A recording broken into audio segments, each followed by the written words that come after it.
ঈমান আর নেক আমল নিয়ে যারা আমার কাছে আসবে, দুনিয়ার মানুষের অন্তরের মধ্যে তাদের প্রতি ভালোবাসা আর মহব্বত আমি আল্লাহ বৃদ্ধি করে দিই।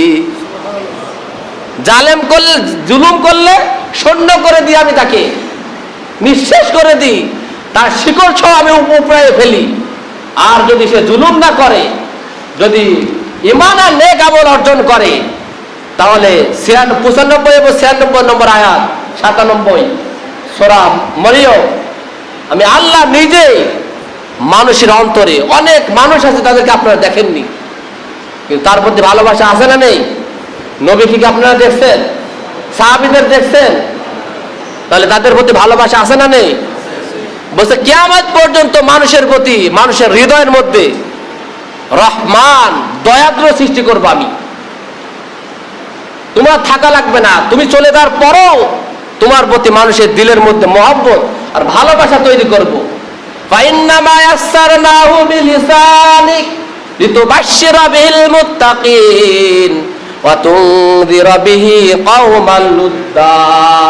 ও আমার হাবিব, এই কোরআনকে আমি আপনার ভাষায় সহজ করে দিয়েছি, মুমিন এবং কাফের তাদেরকে যেন আপনি সঠিকভাবে বুঝাইতে পারেন, মুমিনদেরকে সুসংবাদ দিতে পারেন, আর কাফের আর জুলুমকারী যারা তাদেরকে যেন আপনি ভীতি প্রদর্শন করতে পারেন। ওয়া কামা আহলাকনা ক্বাবলাহুম মিন কারন, যুগে যুগে যারা অত্যাচার আমার দিনকে নিভিয়ে দিতে চায়, আমার দিনকে ফুৎকার দিয়ে নিভাইতে চায়, আমি আল্লাহ রাব্বুল আলামিন যুগে যুগে তাদেরকে আমি নিজে ধ্বংস করেছি। হাল তুহিসসু মিনহুম মিন আহাদিন, ও আমার হাবিব, আপনি তাদের কাউকে কি দেখতে পান? আমি যাদেরকে ধ্বংস করেছি তাদের কোনো আওয়াজ কি আপনার কানে আসে? আপনি কি শুনতে পান? হাল তুহিসসু মিনহুম মিন আহাদিন আও তাসমাউ লাহুম রিকজা, আমি যাদেরকে ধ্বংস করেছি তার অস্তিত্ব আপনি খুঁজে পাবেন না। শুধু দেখবেন, কে সৃষ্টি করবেন? আল্লাহ বলছে আমি সৃষ্টি করব,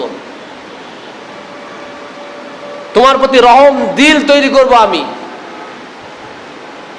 আর তুমি যদি জালেম হও, তাহলে এই উদাহরণগুলো দেখো, যারা বুঝবান তারা অনুতপ্ত হবে। কিন্তু আজকের জালেমরা তো অনুতপ্ত হয় না, অনুতপ্ত হয় না। তারা এই কথা মনে স্বীকার করে না যে আমরা অন্যায় করছি।